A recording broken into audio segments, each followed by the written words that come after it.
Pessoal, graças a Deus, vamos dar início então à nossa nova matéria, Teologia das Missões, né? Ou Missiologia, como consta aí na apostila. Uma coisa que eu quero já destacar é que essa matéria ela vai ser bem interativa. Nós vamos ter a colaboração aqui do pastor Adelício, do irmão Rodrigo Matrone, se eu não me engano, o sobrenome dele, lá da sede. São irmãos que estão muito envolvidos com essa área de missões aqui no setor, têm trabalhado intensamente com o evangelismo, tá certo?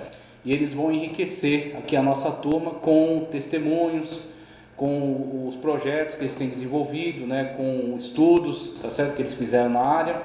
Então o pastor Adelício vai estar mandando mensagens para a gente agendar direitinho, e aí a gente vai passar a oportunidade para eles aproveitarem essa aula para comunicar para a gente, então, esses conteúdos importantes, tá certo?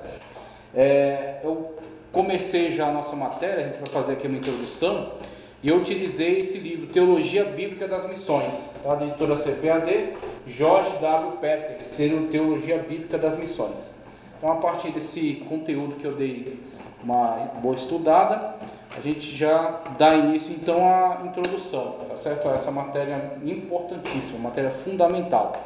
Então a primeira coisa que eu quero abordar, tá certo? Como é uma aula introdutória, é uma conscientização, né? No primeiro momento, é uma conscientização sobre a importância das missões. Então a gente vai trabalhar primeiro esse impacto, né, de conscientização, que aí depois vão vir aulas com um pouco mais de suporte técnico, tá certo? Um pouco aí de experiências práticas. É uma matéria que está muito ligada à teologia prática, como a homilética, que é a pregação, então construção de sermões, a partir de um bom estudo, uma exegese, regras de hermenêutica, e aí com essa construção você vai monta o sermão e aplica na homilética. E a outra parte da teologia prática entra missões e evangelismo, né, de modo geral. Então, com um bom trabalho de estudo teológico, você tem um suporte teórico, você precisa ter necessariamente um conhecimento bíblico profundo e, principalmente, você precisa ter comunhão íntima com o Senhor, senão não vai fazer nenhum sentido você querer se envolver com o trabalho missionário. Então você tem que sentir que de fato você tem um chamado, você está muito certo, muito convicto do seu chamado para missões, né, do grande chamado de Cristo Jesus nas Sagradas Escrituras, ir por todo mundo e pregar o Evangelho a toda criatura, de ter sido revestido do poder de Deus, do Espírito Santo de Deus, tá ok? E estar ardendo de amor pelas almas. Se você se engajar em trabalho missionário para mostrar para a igreja que você está envolvido em determinada atividade, ou por ativismo religioso, que infelizmente muitas pessoas acabam tendendo para essa área, um certo ativismo religioso. Ou seja, ele quer tentar negociar com Deus a sua salvação. Ele ainda não está certo de sua salvação, ou ele tem falhado muito em muitos aspectos da vida cristã. Aí ele quer negociar com Deus. Não, eu vou fazer bastante coisa na igreja, eu vou me envolver em todos os trabalhos, eu vou em todos os cultos, eu vou fazer missões em tudo quanto é lugar, para ver se Deus, olhando para isso, vai me desculpar outras falhas, outros erros. Então, é um problema de uma má construção da compreensão acerca da graça e da sua salvação. Então, quem está apto a sair para o desempenho do trabalho de missões? Quem já está muito certo de sua salvação, tá certo? Então, na história da igreja, os grandes homens e mulheres que deram até o seu sangue, que deram até a sua vida para assumir, tá certo? Esse chamado de missões e levar adiante o Evangelho, eles estavam muito certos da sua salvação na pessoa bendita de Cristo Jesus. Eles não estavam fazendo uma troca, eles sim estavam comprometidos com esta ordenança. Ide por todo mundo, pregar o Evangelho a toda criatura. Então, eles, uma vez certos, né, de que Cristo Jesus é quem os recompensa, Cristo Jesus é quem os sustenta, é Ele que garante a sua salvação, eles estavam dispostos a ir até as vias de fato, até entregar suas vidas, mas não negar a Cristo Jesus, né? Na arena do Coliseu, nas perseguições do Império Romano, nas perseguições em tantos lugares do mundo, onde até hoje a igreja é duramente perseguida. A gente tem aí um ranking que é colocado pelo site Portas Abertas, tá, ok? Sobre os países perseguidos. Então, esses que estão envolvidos com missão, primeiro, eles estão muito certos da obrigatoriedade, da ordenança que atinge a todos, tá certo? E da sua salvação na pessoa bendita de Cristo Jesus, de que eles de fato foram alcançados por essa tão bendita graça salvífica, e eles precisam comunicar, levar a outros, como Paulo disse, porque me é imposto pregar o evangelho. Eu não prego o evangelho porque eu quero sair de bom moço, ou porque sobrou um tempo.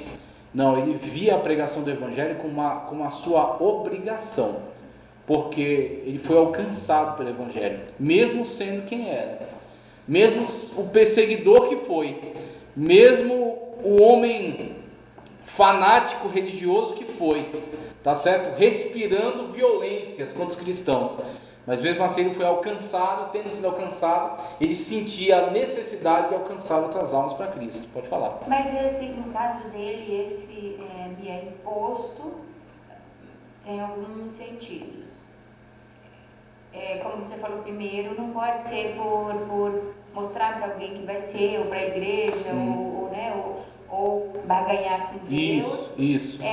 No caso desse imposto aí, no caso dele, no caso de um missionário mesmo, é um imposto, um chamado imposto. Isso, ótimo, maravilhoso. Mas não que seja alguém está obrigando aí, né? Não foi, exatamente. Não é o aspecto de que existe uma administração ou uma organização que impõe e que o obriga. Não.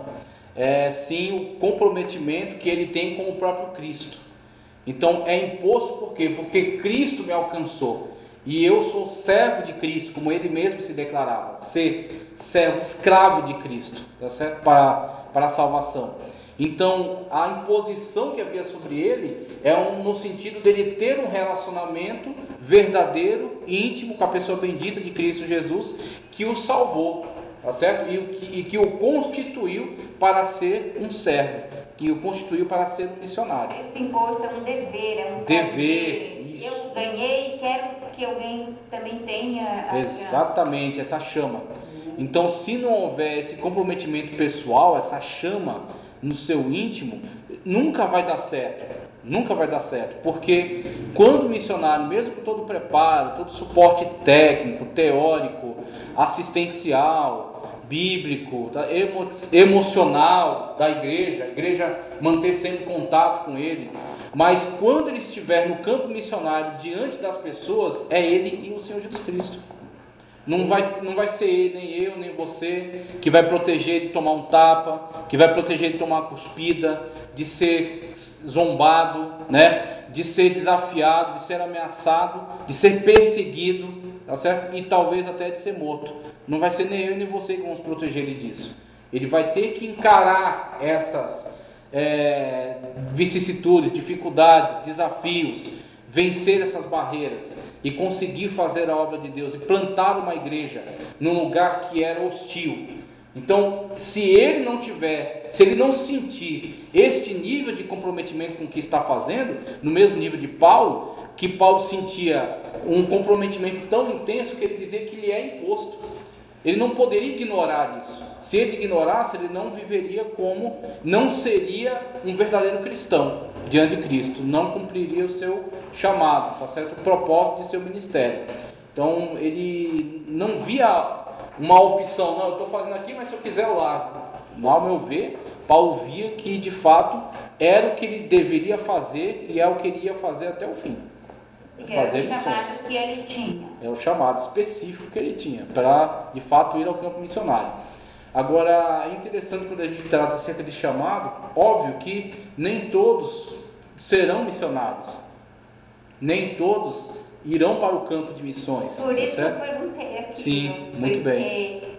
Claro, nós como cristãos sei lá, de local, numa igreja local, trabalhando em outros ministérios. De propagar o nome de Jesus, mas não nessa amplitude, nessa Exatamente. dimensão que é um missionário que tem aquele chamado específico e que larga tudo Exatamente. Se desloca para outra cultura, ou então se embrenha para os interiores do Brasil para levar o evangelho em localidades distantes. Então, nem todos, né, vão ter esse mesmo chamado. Então, isso é verdadeiro, isso é real. Agora, inclusive, por isso que no curso inclui a matéria de métodos de evangelismo, que métodos de evangelismo focaliza mais o crente local, na congregação isso local. Que eu ia perguntar, a diferença entre métodos de evangelismo e missões. Missão e evangelismo. Missões é uma superestrutura, tá ok? Pode ser? Bom? Missão é uma superestrutura, então a gente vai estudar o macro primeiro. E por que é importante? Eu não vou ser um missionário para ir para o campo. Por que eu estou estudando isso? Porque a missão não é só do missionário que está lá no campo. A missão é de todos nós. Aí vem o outro sentido do imposto. Exatamente. Que aí talvez não para se deslocar para o campo, mas sim para participar. Exatamente. Para participar. Por exemplo, num exército, a gente às vezes dá mais ênfase a quem é de infantaria, que está na linha de frente, com armas pesadas, né, encarando o inimigo nas linhas de frente. Mas um destacamento militar, um campo, né, um corpo, né, militar, ele não é composto só por infantaria. Ele tem estratégia, tá certo? Ele tem os coordenadores, que são generais, né, as pessoas de alta patente. E tem as pessoas que têm que manter ativa a linha de suprimentos. Não adianta o exército colocar soldados na linha de infantaria e não supri-los com armamento, com água, com comida, com primeiros socorros, tá certo? Ou não tem estratégia e deixar o seu estratégia exército morrer, e deixar eles serem facilmente abatidos. Então cada um cumpre uma função. Então o missionário, digamos, está na linha de frente, infantaria. Ele vai para o meio de uma tribo indígena, não tem igreja lá. Ele vai estudar aquela cultura, vai se aculturar, tá certo? Naquele lugar, e vai começar a difundir o evangelho na língua daquelas pessoas, e até trajando alguns vestes típicas, se alimentando da comida que eles comem, para se integrar a eles e assim começar a comunicar o evangelho de forma compreensível para eles. Ele é a infantaria, está na linha de frente das missões. Só que tem que ter uma linha de abastecimento, de suprimentos. O missionário vai para o campo, ele tem que estar com a sua mente totalmente voltada para o seu propósito, que é fazer missões. E aí tem que ter uma igreja por trás que esteja fornecendo a ele os suprimentos básicos da sua subsistência, tá certo? Para que ele tenha onde morar, tenha o que comer, tenha o que vestir. Claro que existem algumas situações em que o próprio missionário, ele desenvolve uma atividade, muitas das vezes ele se torna um profissional liberal, como a gente viu, algumas estratégias para entrar em países islâmicos, onde a pessoa entra como dentista, ele entra como para abrir uma escola de futebol, como um trabalhador, um engenheiro, arquiteto, entra como profissional, estratégia.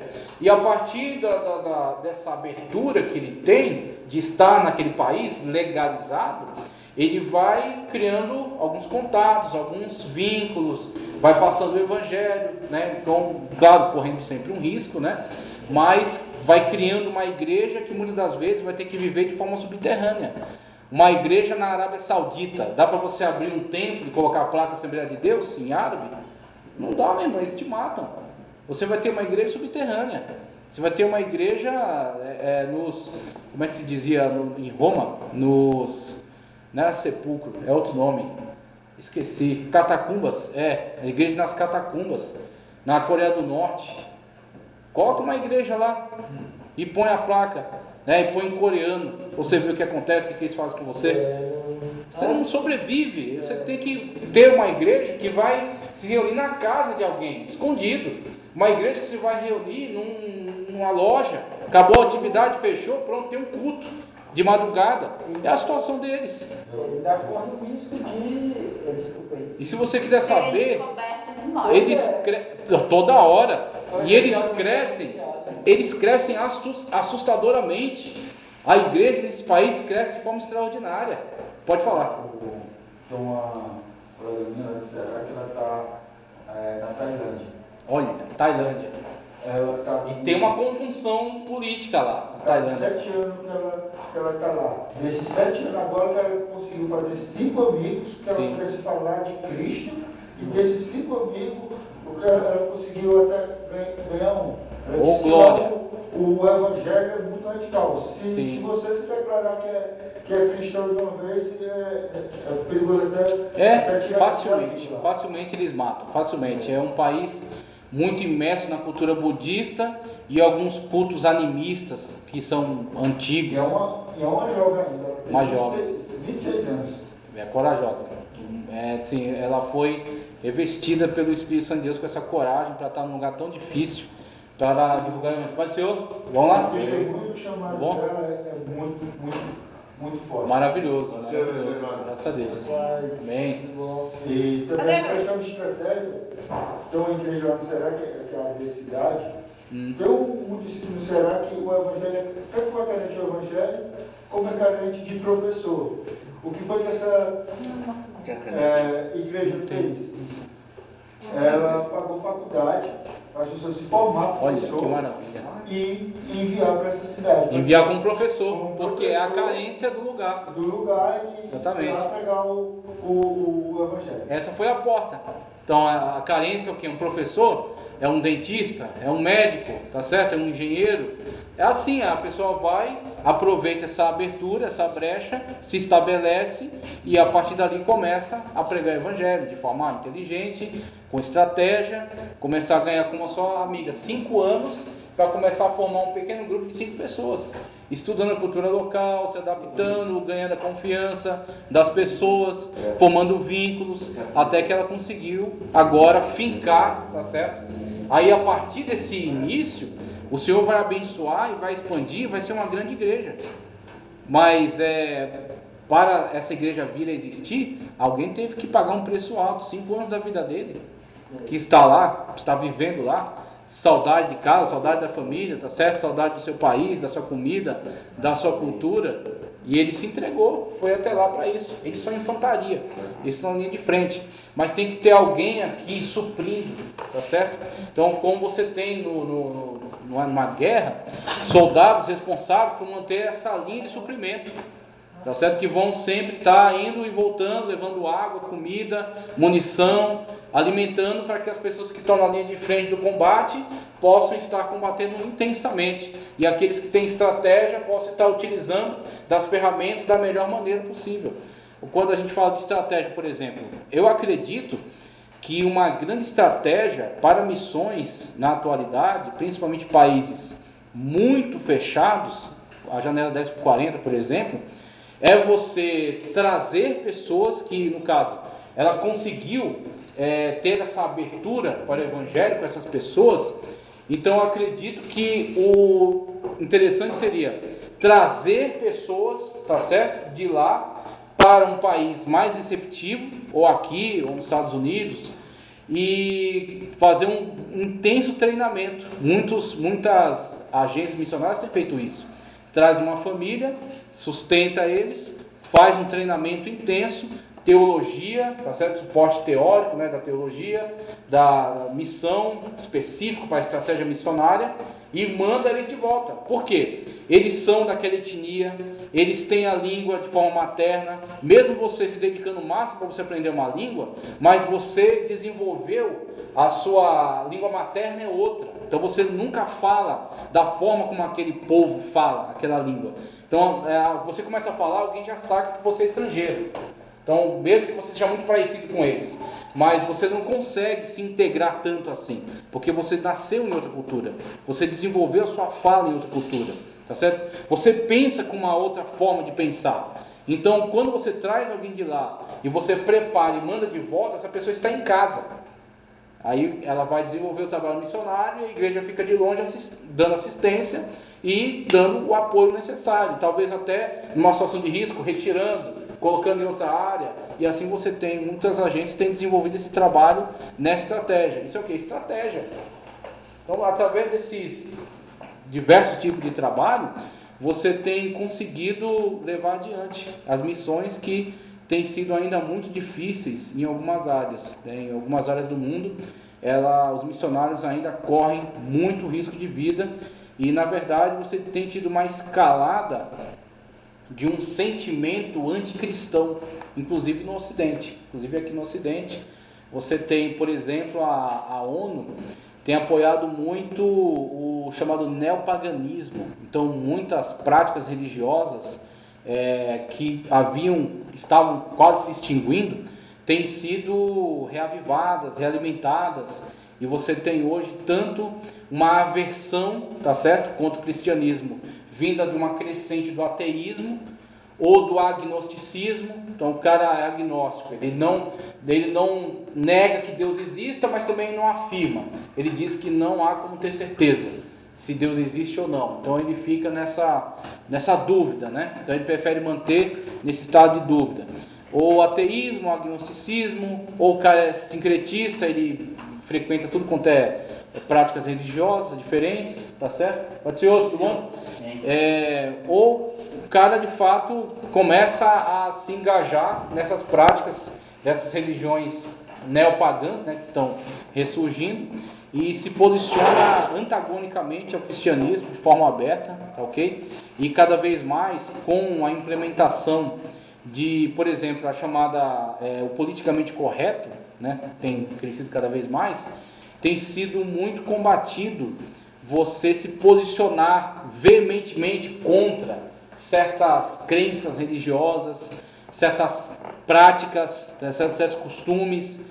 Então, cada vez mais as pessoas têm tentado cercear essa liberdade, tá certo? Essa liberdade que durante muito tempo foi defendida, né? Então, você tem aqui no mundo ocidental esse direito de liberdade de expressão, liberdade de culto, tudo isso que tem sido tão construído ao longo de tanto tempo da história, mas na atualidade, de forma sutil, você está vendo cada vez mais isso ser destruído, ser minado, tá? Então, vai chegar ao ponto de que a pessoa não vai, se ela se expressar de determinada maneira, aquilo vai ser imputado a ela como crime e ela vai ser presa.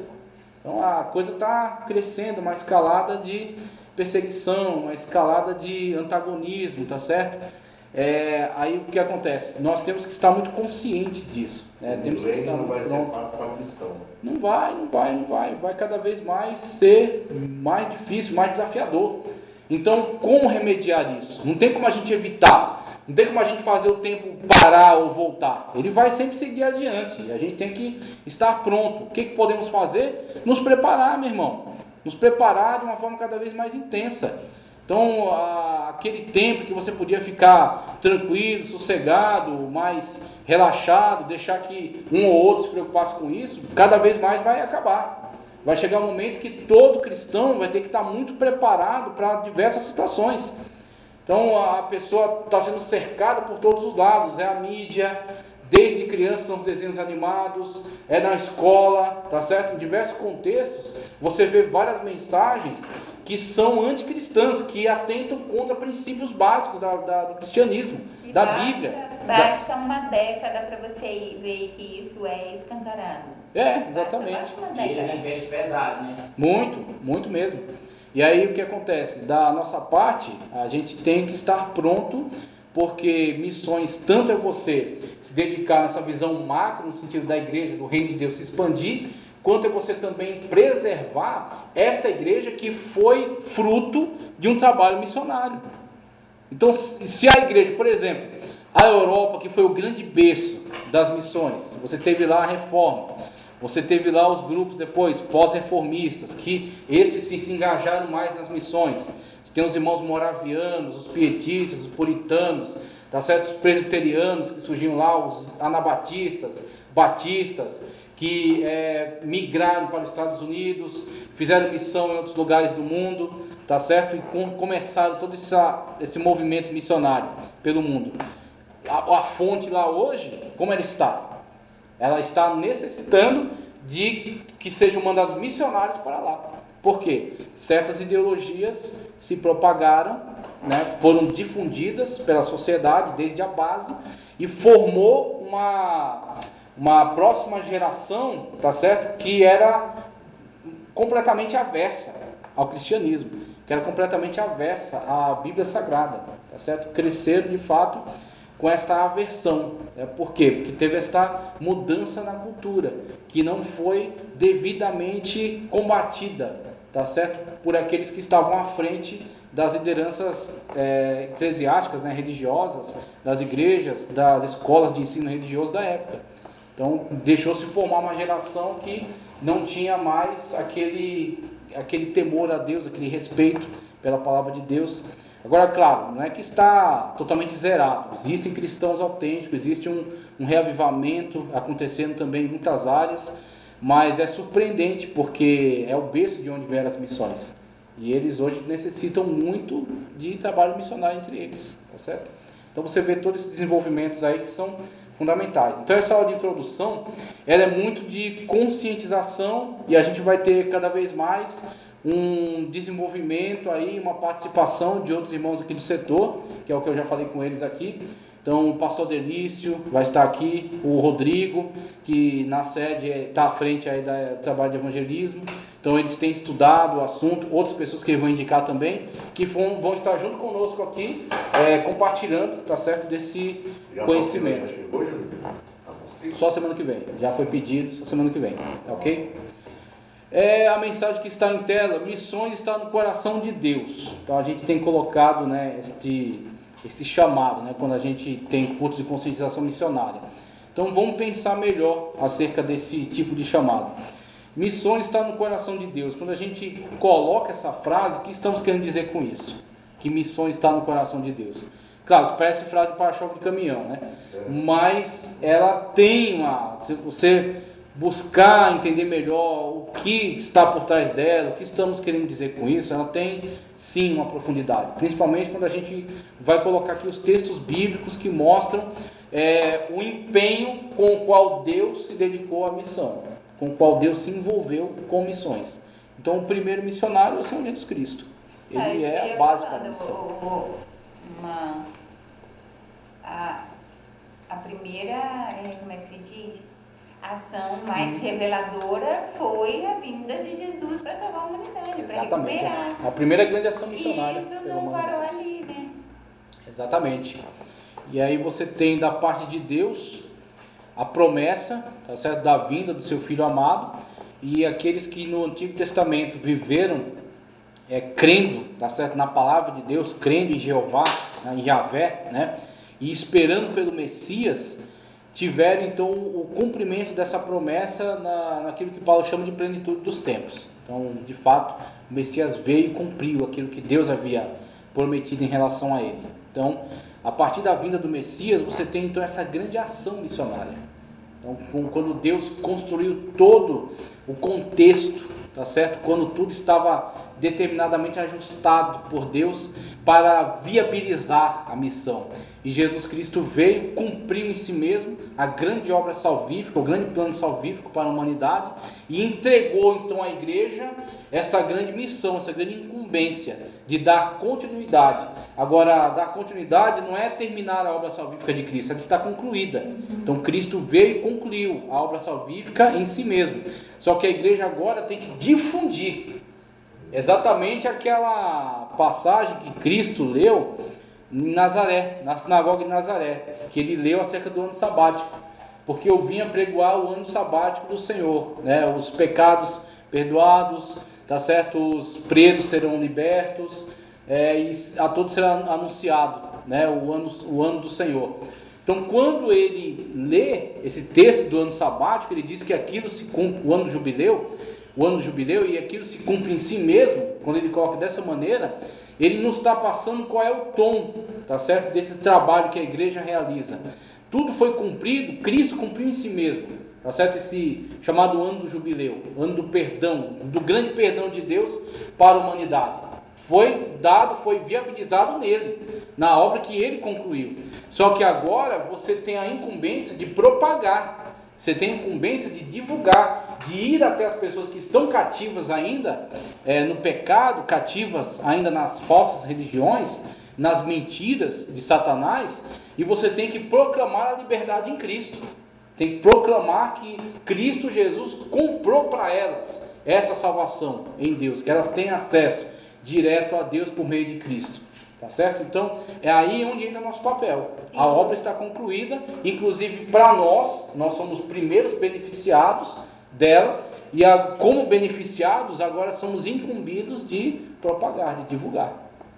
Como você falou, Jesus, ele concluiu a obra da salvação. Concluiu em si mesmo. Mas veja que geograficamente ele não percorreu todos os povos da terra, ele percorreu uma região, ele viveu num determinado lugar. E quem iria propagar aquilo aos demais que não viram Jesus, mesmo naquela época que ele esteve aqui?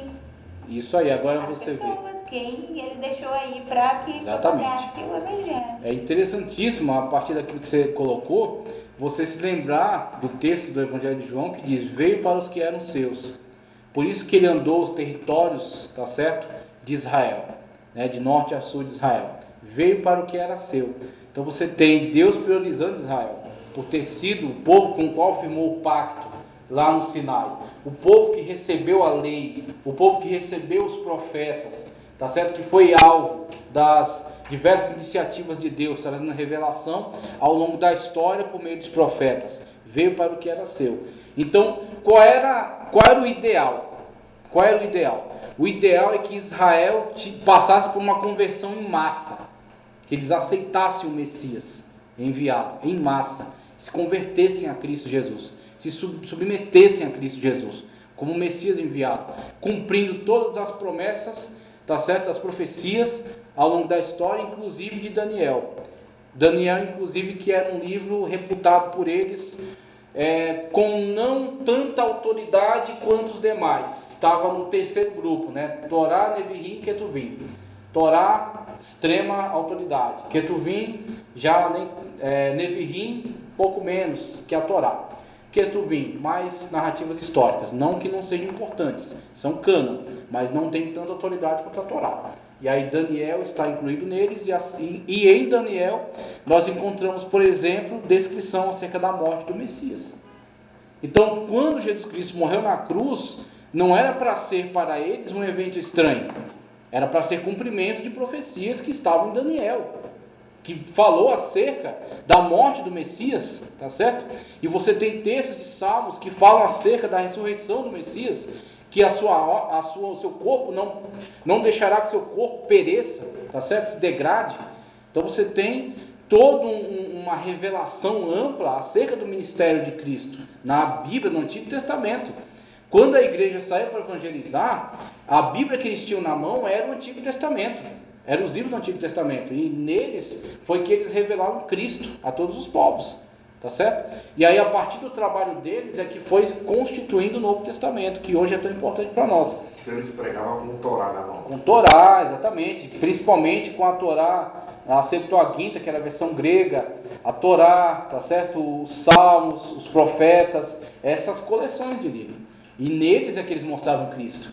Neles é que eles mostravam toda a obra que Cristo realizou.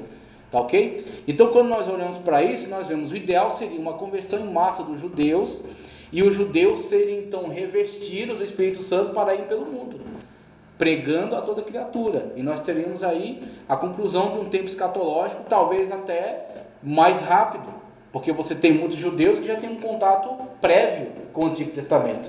Só que veio para os que eram seus, não receberam. Mas a todos quanto o receberam, deu-lhes o poder de serem chamados filhos de Deus. Você tem um pequeno grupo de judeus que recebem, né, os principais, os apóstolos que foram nomeados por ele, pelo Senhor Jesus, e uma multidão um pouco maior de discípulos, né, que estão em torno deles, que constitui a primeira igreja. E a partir da perseguição contra eles é que vai ter a difusão, né, vai ter a divulgação desta obra pelo mundo. E aí você tem todo o processo histórico que chega até nós, tá ok? Incluindo agora os gentios. Aí Paulo, em Gálatas, né, arremata essa questão de forma extraordinária, porque em Cristo não há grego, não há judeu, não há bárbaro, não há cita, não há servo, não há livre, não há homem, não há mulher. Todos são um em Cristo Jesus. Então você tem agora essa visão, tá certo? A partir da rejeição dos judeus, da aceitação dos gentios, você tem essa visão de que a igreja não tem, não leva em consideração essas barreiras étnicas, barreiras linguísticas, tá certo? Mas todos são feitos uma família só em Cristo Jesus. E aí você tem agora esse desenvolvimento, né, de todo esse foco missionário. a partir desta visão. Ia ser com os judeus, não foi, então é com vocês. Comprado com o mesmo sangue pelo mesmo preço. Exatamente. E a humanidade completa, independente que ele seja um serial killer, Então, ou ele seja um garotinho bonzinho de casa. Exatamente. O Evangelho, o sangue derramado por Cristo, foi por todos. Todos. Então tem lá, né, pessoas vivendo sua vidinha tranquila, tá certo, pacífica, mas se não aceitar Jesus como Salvador, isso não o salva. A sua vidinha tranquilinha e pacífica não o salva. Da mesma forma como o psicopata, o genocida, né, claro, a gente fala uma coisa dessa, o genocida ser salvo. Então, se nós disséssemos que não pode ser salvo, nós estaremos dizendo que encontramos uma limitação para o poder do sangue de Cristo Jesus. O sangue de Cristo Jesus nos purifica de todo pecado. Até uma pessoa cruel, sanguinária, uma pessoa absurdamente pecaminosa, se ela se arrepender dos seus pecados, ela pode ser salvo, ter os seus pecados purificados pelo sangue bendito de Cristo Jesus. Né? Pode falar. Pode Agora, aqui no Brasil, nós já temos uma... Mas só não entra no céu quem não quer. Né? Porque temos divulgação de todos Tem divulgação todas ampla. as formas. Exatamente. Né? E a publicação pela mídia, tudo. Então, hoje eu encontrei um rapaz que disse para mim que a mãe dele é crente, o pai dele é crente, esse irmão dele é crente, todo mundo é crente, mas ele acha que, quer dizer, não vai para o céu se não quiser. Ele quer dizer, ele está rejeitando. Ou ele não está entendendo a obra salvadora de Cristo. Sim, pois é. Porque tanto assim de crente dentro de casa, o cara não entendeu ainda que o pecado dele já foi pago. Ele só precisa abraçar o que foi pago por ele, amar o que foi pago por ele, e a partir desse amor, ele transmitir para outros, a fim de que ele mesmo seja salvo. Porque a Bíblia diz que não é ser, o camarada não é salvo somente porque está numa tradição, ou porque está numa família, Sim. ou porque é de uma família importante. Eu não preciso. Não, meu pai era pastor, minha mãe era filho de oração. Eu não preciso estar de segunda a sexta na igreja, não. Eu creio em Deus, tá bom. Tá bom. Então quer dizer, creio. rejeitando a Deus sem um tanto assim de crer, talvez não dele. Você quer ver um cara que crê em Deus mais do que o diabo, do que Satanás? Esse é o camarada que mais crê em Deus, meu irmão. E estremece, né? Exatamente, estremece. E ele vai ser salvo só por crer em Deus? Não. Já está condenado. Já está, exatamente. Então, crer em Deus não é um argumento final. Você tem que aceitar Jesus como o único, suficiente Salvador e ser fiel até o fim, como Cristo mesmo disse. Pode colocar, pode falar. Jesus, a gente está falando sobre missão, né? Assim, nós vamos um pouquinho na frente. Paulo, ele já estava fazendo uma obra de formar a igreja, né? Sim, exatamente. Deixou várias igrejas. Exatamente. Jesus já não fez esse trabalho de formar igreja em alguns Formou lugares. a igreja base. A partir da igreja base. Discípulos, Isso aí. os apóstolos, né? Exatamente. Pessoas, né? Aí os capacitou, né? Me dado todo o poder nos céus e na terra, né? Ir por todo mundo, pregar o evangelho a toda criatura. E aí, em outro texto de Atos, permanecer em Jerusalém até que do alto seja revestido de poder. E ser minha testemunha, tanto em Jerusalém como Samaria, tá certo? Jerusalém, Judéia, Samaria, até os confins da terra. Então o trabalho de Jesus é o trabalho base. Então ele fundou o trabalho base. A partir do trabalho base e da obra salvífica concluída, que ninguém no universo poderia fazer, tanto que só ele será digno de abrir o livro e de julgar todas as coisas, porque ele fez o trabalho que ninguém poderia fazer. Tá certo? O pecado é uma ofensa contra Deus. Tá ok? O pecado é uma ofensa contra Deus. O pecado ofende a santidade de Deus. Mas o pecado é cometido por um homem. Nenhum ser no universo unificou as duas condições de poder, como Deus, pagar a dívida diante de Deus e como o homem pagar a dívida cometida pelo homem. Só Jesus, através da união hipostática, né, da conjunção perfeita da natureza divina e humana, pôde pagar essa dívida tanto diante de Deus quanto como um homem.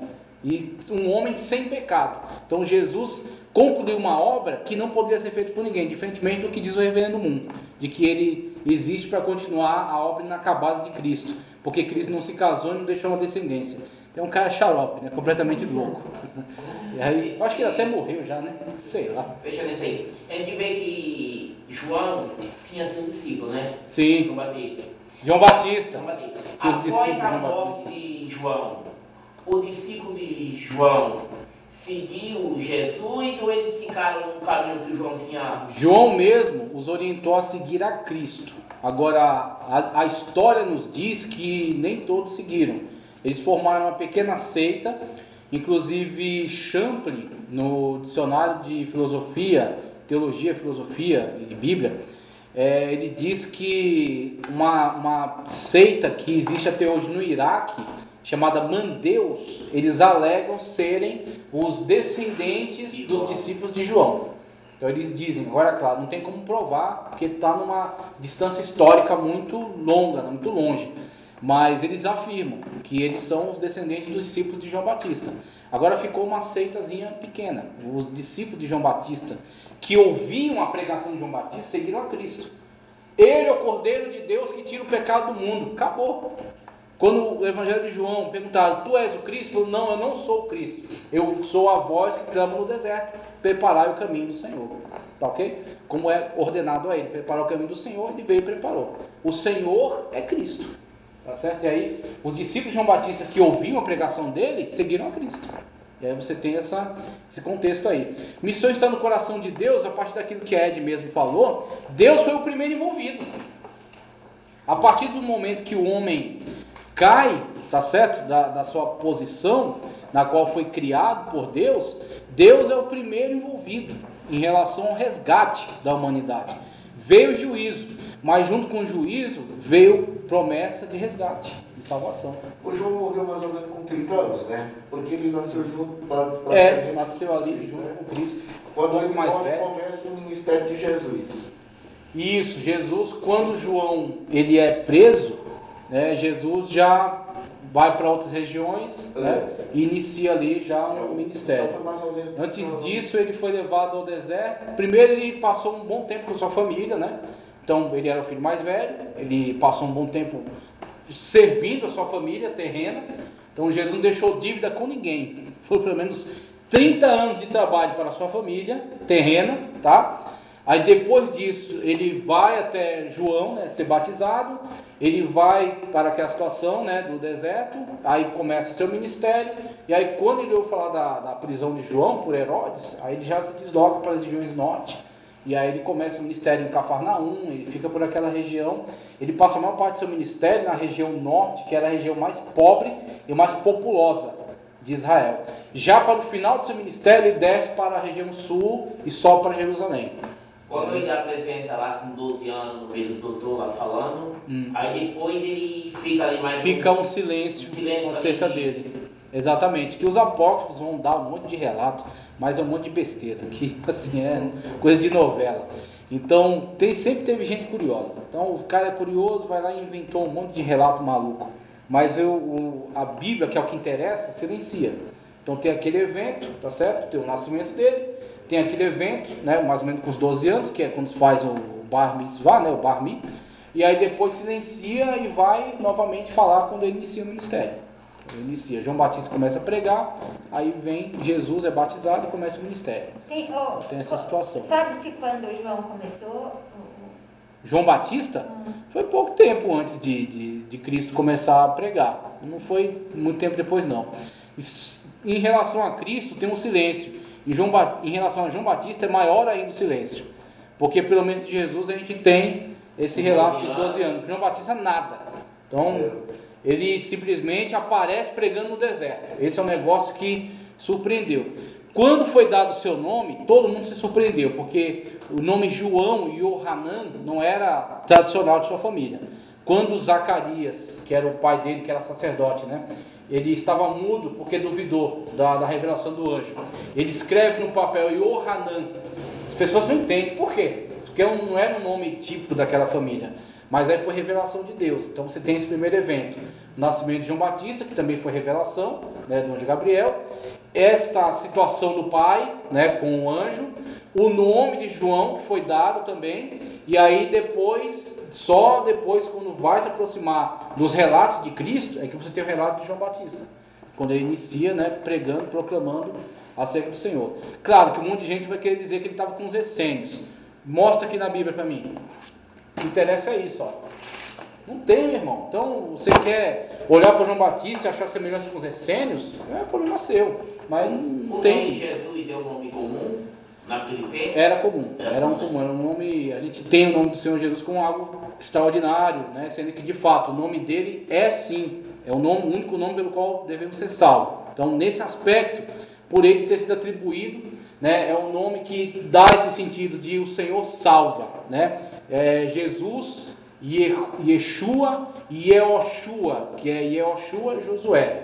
Yeshua é um resumo de Josué, um nome mais resumido, né, que era mais típico daquela época. Então, o Senhor salva, que dá exatamente o aspecto da sua missão, de vir salvar a humanidade. Mas era um nome comum, tinha muitos Jesus na época, né, do Senhor Jesus. Por isso que quando começa a atribuir Jesus o Cristo, que era para distinguir, inclusive João o Batista, né, que o nome dele não é João Batista, né? João o Batista, João aquele que batizava, e Jesus o Cristo, né, o ungido, o Messias. Então, missões, Deus é o primeiro comprometido. Agora aí nós, que é a grande pergunta, né? Está no coração de Deus, mas e no seu coração? E aí isso faz um link com o que eu falei no início da aula, que é o seguinte: alguém pode perguntar, eu não vou porque eu sou missionário. Por que estudar missões? Porque se nós não tivermos uma igreja comprometida com missões, não vai haver missões. Não vai existir missões, tá certo? Missão não pode ser feita somente por um irmão ou uma irmã que se interessam pelo assunto e pagam aí as dificuldades e vão por conta própria. Claro que muitos fizeram isso e conseguiram até êxito, mas isso é contraproducente. Isso é contraproducente. É como você ter um pequeno grupo tentando defender um país e não um país totalmente dedicado a esse processo. Hoje, fazer missões tem que estar tudo ligado na igreja com a Todos. direção da igreja, né? Todos têm que estar na mesma visão. Estão na mesma visão. Não posso sair por aí pregando ou juntar um grupo dentro da igreja e sair sem comunicar o pastor me abençoar. Isso é completamente irresponsável, exatamente. Ainda mais quando você sai às ruas, você representa a sua igreja, mesmo que você não queira.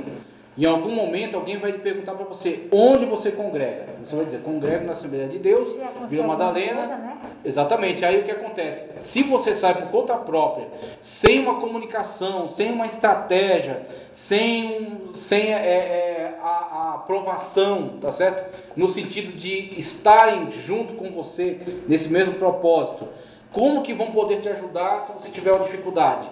Você encontra lá, você está evangelizando, daqui a pouco você topa com um líder de uma seita, um grande estudioso de uma seita, que tem bons argumentos, e você precisa de suporte, porque você está ali com o coração cheio de amor para evangelizar e ganhar almas, mas talvez você não tenha tanto suporte técnico, tá certo? Que muitas das vezes, muitos desses que contra-argumentam para tentar destruir, né, tentar acabar com a obra da igreja, o que eles têm muitas das vezes é muitas falácias, né, e tem às vezes muitos enganos.